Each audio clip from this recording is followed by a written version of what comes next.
हरे कृष्ण। मैं एक बार किसी काम से कलकत्ते गया था। एक दिन एक सज्जन मेरे पास आए। फटा कुर्ता, मैली धोती, पुरानी फटी सी जूती। दोपहरी का समय था।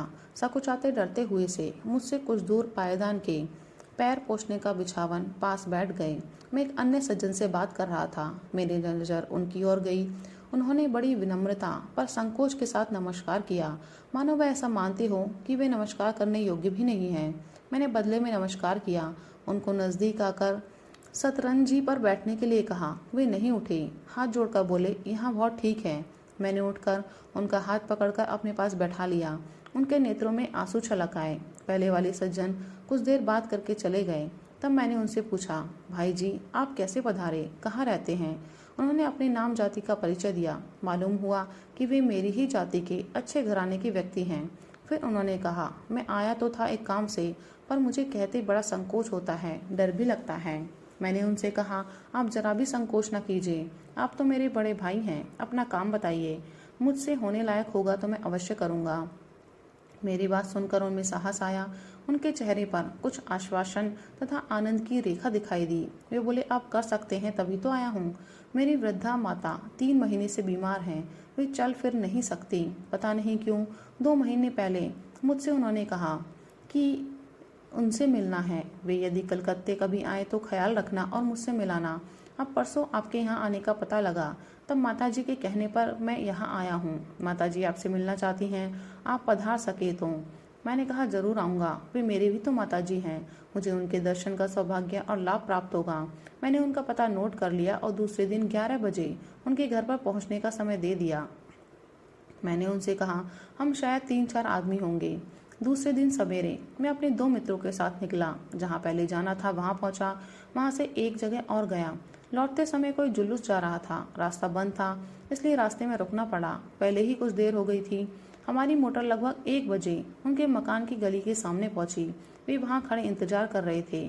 पूछने पर पता लगा 2.5 घंटे से खड़े हैं। मुझे बड़ा ही संकोच हुआ। मैंने क्षमा मांगी। वे तो मानो लाज से गड़ गए, पर उनके चेहरे पर इस बात की बड़ी खुशी थी कि ये हमारे घर आए हैं।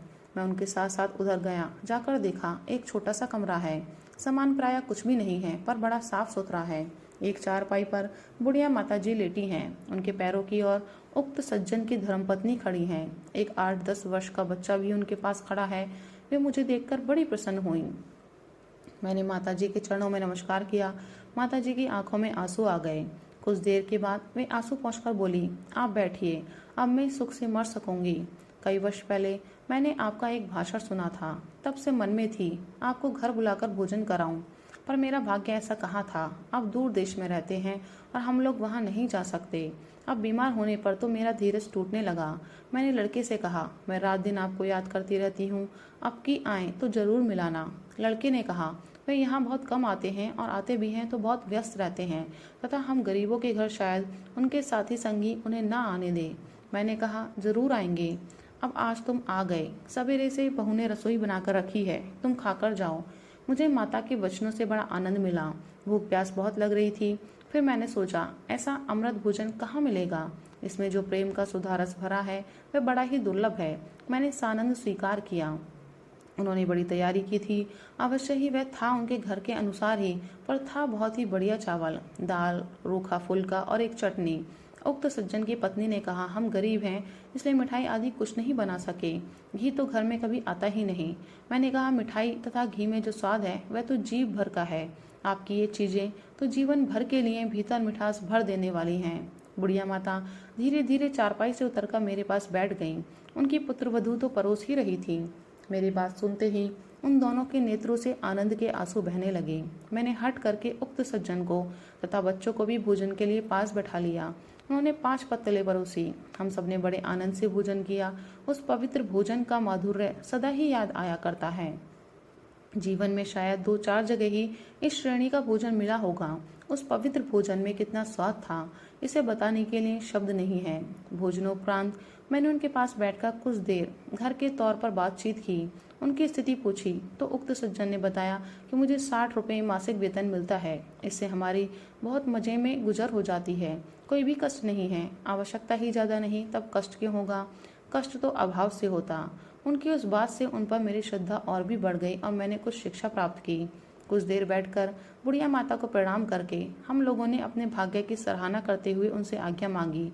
उन लोगों के आनंद अश्रु बह रहे थे। उन्हीं आंसुओं की पवित्र धारा के साथ उन्होंने हम लोगों को विदाई दी। उक्त सज्जन बच्चे के साथ मोटर तक हमें पहुंचाने आए। इस सच्चे स्नेह एवं सुधापूर्ण भोजन की जब जब स्मृति होती है तब हृदय आनंद से भर आता है और आंखें गीली हो जाती हैं। राधे राधे, हरि बोल।